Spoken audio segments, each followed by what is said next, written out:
ψέματα που θα σου πει το μυαλό σου την εβδομάδα του φορμαρίσματος. Ψέμα νούμερο 1. Από την πρώτη κιόλας ημέρα του φορμαρίσματος έχεις χάσει όλη σου τη φυσική κατάσταση. Ενδέχεται να μην μπορείς καν να περπατήσεις 5 μέτρα. Ψέμα νούμερο 2. Δεν θυμάσαι να κολυμπάς καθόλου.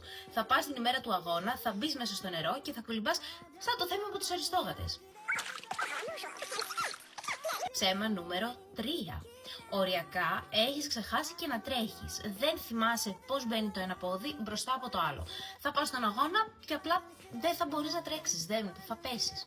Ψέμα νούμερο 4. Τα 5 κιλά που σκέφτεσαι ότι έχεις πάρει την εβδομάδα του φορμαρίσματος, γιατί σίγουρα το σκέφτεσαι, είναι λίγα.